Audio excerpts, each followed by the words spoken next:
तो मेरा नाम अनिल है और आप देख रहे हैं Anil day to day work and finance channel. तो आज हम बात करेंगे फैक्टरल और आईआईपीओ के बारे में, जो कि फैक्टरल और आईआईपीओ का सेकंड डे सब्सक्राइब क्या हुआ है और फाइनल अपडेट हिंदी में आपको हम समझाने की कोशिश करेंगे, जो कि आप यहाँ थंबनेल में देख पा रहे हैं। तो नेक्स्ट बात करते हैं, आगे बढ़ते हैं। तो शुरुआत करेंगे हम फैक्टरल आईपीओ से। तो फैक्टरल आईपीओ की डिटेल की बात करें तो फैक्टरल आईपीओ की शुरुआत लगभग आज दूसरा दिन है। दूसरे दिन की बात की जाए तो इसके हम कुछ डिटेल जान लेते हैं। ओपनिंग जो डेट था लगभग 9 तारीख को था, यानी कि मंडे को ओपनिंग हुआ है। आज ट्यूसडे है, यानी कि दूसरा दिन है, खत्म होगा परसों यानी कि कल, जो कि वेडनेसडे है। अगर अलॉटमेंट की बात की जाए तो लगभग थर्सडे यानी कि 12 तारीख को है, जबकि रिफंड ही 13 तारीख को है, यानी कि फ्राइडे को, और फ्राइडे को ही डीमेट ट्रांसफर हो जाएगा। जबकि लिस्टिंग नेक्स्ट मंडे को है, जो कि फरवरी 16 तारीख को है। अगर हम और डिटेल में चले तो इसका जो फेस वैल्यू है, लगभग फेस वैल्यू की बात की जाए तो ₹1 का फेस वैल्यू है। इशू अगर इशू प्राइस की बात करें तो लगभग 857 से लेकर 900 का शेयर, 1 शेयर है। जबकि अगर लॉट की बात की जाए तो 16 शेयर का लॉट है। और जो इशू साइज है लगभग 2900 करोड़ के आसपास है, यानी कि 2833.9 करोड़ का। इसमें फ्रेश इशू अगर देखा जाए तो 1023.5 करोड़ का है, जो कि बहुत ही कम है। और अगर ऑफर फॉर सेल की बात करें तो लगभग 1810.4 करोड़ का है, यानी कि ऑफर फॉर सेल ज़्यादा है। अगर इस रेट पे अगर लिस्ट हो जाती है तो इसका मार्केट कैप लगभग 15,473 करोड़ का बन जाएगा। अगर लिस्टिंग की बात की जाए तो एनएससी बीएसई पे दोनों पे होगी। रजिस्टर्ड लिंक्डइन टाइम है और फैक्टरल एआई इसका वेबसाइट है। अगर हम इसका फाइनेंशियल इन्फॉर्मेशन की बात करें तो कुछ इस प्रकार है, लेकिन हम इस पर चर्चा पहले भी कर चुके हैं। तो हम अगर बात करें RONW की तो लगभग 3.6 है। जबकि पेट मार्जिन की बात की जाए तो लगभग 4.5% है। अगर प्रे ईपीएस की बात की जाए तो लगभग 13.74 का है। पोस्ट ईपीएस की बात करें तो 8.25 का है। अगर प्रे पी यानी कि अप्लाई करने से पहले की पी की बात की जाए तो लगभग 66 के आसपास है। जबकि पोस्ट अनी लिस्टिंग के बाद लगभग 110 के आसपास चली जाएगी, यानी कि पी जो है लगभग 110 की होने वाली है। लॉट साइज की बात करें तो रिटेलर के लिए लगभग जो है 16 शेयर के लिए 14,400 का लगेगा। जबकि अगर 13 शेयर अप्लाई करते हैं तो लगभग 208 शेयर में 1,87,200 का। और एचएनआई की बात करें तो लगभग 224 शेयर 2,01,600 का पड़ेगा। जबकि अगर ज़्यादा लॉट 69 लॉट लगाएंगे तो लगभग 1104 शेयर के लिए 9,93,600 पड़ेगा। अगर बिग एचएनआई की बात करें तो लगभग 70 लॉट का है और उसके बाद 1120 शेयर मिलने वाला है, जबकि 10,08,000 रुपये डालने पड़ेंगे। अगर प्रोमोटर शेयर होल्डिंग की बात करें तो लगभग इसका जो शेयर होल्डर है लगभग 18.18, और जबकि बाद में हो जाएगा 16 यानी 17 के आसपास। तो ये अच्छा नहीं है, क्योंकि प्रमोटर के पास माल ज़्यादा नहीं है। अगर लीड मैनेजर की बात करें तो कोटक महिंद्रा कैपिटल कंपनी है, जबकि दूसरा एक्सिस कैपिटल है। अगर पेयर की बात करें तो कोई भी पेयर लिस्टेड नहीं है। अगर ब्रोकरेज की बात करें तो एसबीआई सिक्योरिटी ने बोला है न्यूट्रल जोन दिया है, जबकि वेंचर सिक्योरिटी ने बोला है सब्सक्राइब कीजिए, यानी कि अगर देखा जाए तो सिचुएशन मिड में है। अगर हम इसकी सब्सक्रिप्शन की बात करें आज तो लगभग क्यूआईबी ने 0.2 और नील टोटल देखा जाए तो 0.27 अगर सब्सक्राइब हो चुका है। और दूसरी बात करें बिग एचएनआई की तो लगभग 0.29% की सब्सक्रिप्शन है, बल्कि सही दिख रहा है। अगर स्मॉल एचएनआई की बात करें तो लगभग 0.23 है। अगर रिटेल की बात करें तो लगभग 60% की सब्सक्रिप्शन हो चुकी है आज की डेट में, यानी कि 100 में से 60 आदमी भर चुका है। अगर एम्प्लॉय की बात करें तो लगभग 20% की भरी है, और टोटल की बात की जाए तो अभी लगभग 19% ही भरा है। लेकिन अगर दूसरे दिन के हिसाब से देखा जाए तो नोट फॉर बेड है, जिस मार्केट में माहौल बना हुआ है आईपीओ का, उस हिसाब से ठीक दिख रहा है।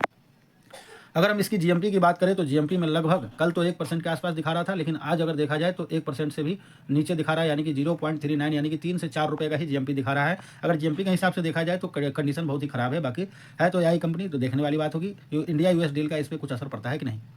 इसके बाद हम करें बात तो आईपीओ के बारे में, जो कि एनबीएफसी आईपीओ है। इसकी ओपनिंग अगर देखा जाए तो सेम 9 तारीख को मंडे को हुआ है, वेडनेसडे को इसकी क्लोजिंग है। जबकि इसका जो अलॉटमेंट आएगा 12 तारीख थर्सडे को, और फ्राइडे को डीमेट ट्रांसफर हो जाएगा और रिफंड भी मिल जाएगा। उसके बाद लिस्टिंग जो है 16 तारीख को है। अगर इसकी हम फेस वैल्यू की बात करें तो लगभग ₹2 का फेस वैल्यू है। जबकि अगर प्राइस रेंज की बात की जाए तो ₹122 से 129 रुपये का है। कट ऑफ प्राइस 129 का रहेगा अगर फुली सब्सक्राइब हो जाता है तो। और लॉट साइज की बात करें तो 116 शेयर का है। जबकि इशू साइज की बात करें तो लगभग 1010 करोड़ का है। उसमें से भी ये फ्रेश इशू लगभग 710 करोड़ है, जो कि काफ़ी अच्छा है। बाकी ऑफर फॉर सेल की बात की जाए तो लगभग 300 करोड़ है, यानी 70% के आसपास फ्रेश इशू है, लेकिन 30% के आसपास देखा जाए तो ऑफर फॉर सेल भी है। तो ये फिर भी सिचुएशन इसका फैक्टरल से इस हिसाब में सही है। अगर मार्केट कैप की बात करें तो लिस्टिंग के बाद लगभग 3,183 करोड़ हो जाएगा इस रेट पे। और टाइप की बात अगर लिस्टिंग की बात की जाए तो एनएससी बीएसई दोनों पे होने वाली है। रजिस्टर्ड इसका के फिनटेक है, के फिनटेक टेक्नोलॉजी। अगर आईपीओ की हम एप्लीकेशन मैक्सिमम की बात करें तो लगभग इसमें जो वन टाइम भरने के लिए 4,821 चाहिए। बिग एचएनआई के लिए, स्मॉल एचएनआई की बात की जाए तो 2,411, और रिटेल के लिए लगभग 67,495 का होगा। उसका कारण यह है कि एंकर इन्वेस्टमेंट को 45, क्यूआईबी को 35, 15 मिलने वाला है बिग एचएनआई को, और स्मॉल एचएनआई को मिलने वाला है 10%, 5% मिलेगा। उसके बाद रिटेल की बात की जाए तो 10% की है। इसकी अगर फाइनेंशियल इन्फॉर्मेशन की बात करें तो ये मैंने पहले ही बात कर चुका है। लॉट साइज में अगर बात करें तो इसकी जो है वन लॉट में लगभग 116 शेयर का है, जबकि 14,964 का पड़ेगा ये रिटेल की। बाकी आगे आप देख सकते हैं। तो अगर प्रमोटर की बात करें तो सिर्फ यहाँ पर नाम दिया गया है, कंपनी लगभग 1983 से है, एनबीएफसी है, तो देखा जाए तो ठीक ही है। उसके बाद आज हम इसकी सब्सक्रिप्शन की बात करें तो लगभग क्यूआईबी ने 0.13% का भरा है। जबकि अगर स्मॉल बिग बिड जो है बिलो 10 लाख के नीचे की बात की जाए तो लगभग 0.04% है। रिटेल लगभग 47%, यानी कि 100 में से 47 आदमी भर चुका है। अगर टोटल की बात करें तो 16%। अगर फैक्टरल से बात की जाए तो इसका जो सिचुएशन है उससे मुझे खराब दिख रहा है, कारण कि वो लगभग 19% बढ़ा है, जबकि ये 16%, जबकि उसका जो है 2800 करोड़ का है, जबकि इसका आईपीओ सिर्फ 1000 करोड़ की है। तो उस हिसाब से ये थोड़ा मुझे पीछे जाते दिख रहा है। अगर ग्रे मार्केट प्रीमियम की बात करें तो उसमें लगभग 0.39% था, इसमें लगभग 0 दिखा रहा है, जो कि सिचुएशन अगर देखा जाए तो फैक्टरल से कम दिख रहा है। आई का अप्लाई करना है कि नहीं, इस पर हम चर्चा करें तो फैक्टरल की बात करें तो फैक्टरल की जो सब्सक्रिप्शन है लगभग देखा जाए तो 19% है, जो कि इस प्रकार आपको मैंने पहले बताया। और इसी पे अगर हम बात करें नेक्स्ट की, तो नेक्स्ट बात करेंगे हम इसका, जो कि सिचुएशन देखने को मिल रहा है। नेक्स्ट की बात करें तो नेक्स्ट में ग्रे मार्केट, अगर इसी की बात करें तो ग्रे मार्केट में कुछ हलचल है, थोड़ा बहुत जो है कि दिख रहा है रिस्क रिवॉर्ड के हिसाब से। अगर आई की बात करें तो आई की जो है सब्सक्रिप्शन लगभग 16% की हुई है, और टोटल आपको मैंने पहले अगले वीडियो में दिखा दिया था। उसके बाद की ग्रे मार्केट की बात करें तो ग्रे मार्केट में कुछ भी नहीं है, बिल्कुल अंडा है, तो ये देखने वाली बात होगी। तो कहने का मतलब जो सिचुएशन है वो काफ़ी खराब दिख रहा है। फैक्टरल का फिर भी सही है, लेकिन आई की थोड़ा सा दिक्कत दिख रहा है। पर्सनली मेरी बात किया जाए तो मैं जो है लगभग दोनों आईपीओ में अप्लाई करने से थोड़ा सा मैं डर रहा हूँ, और शायद मैं ना ही अप्लाई करूँ, जो सिचुएशन बन रही है। इसी के साथ मैं अपना वक्तव्य समाप्त करता हूँ। तो दोस्तों, अगर मेरी कंपेरिजन वीडियो आपको अच्छा लगे तो कृपया चैनल को सब्सक्राइब कीजिए, वीडियो को लाइक कीजिए और दोस्तों के साथ शेयर अवश्य कीजिए।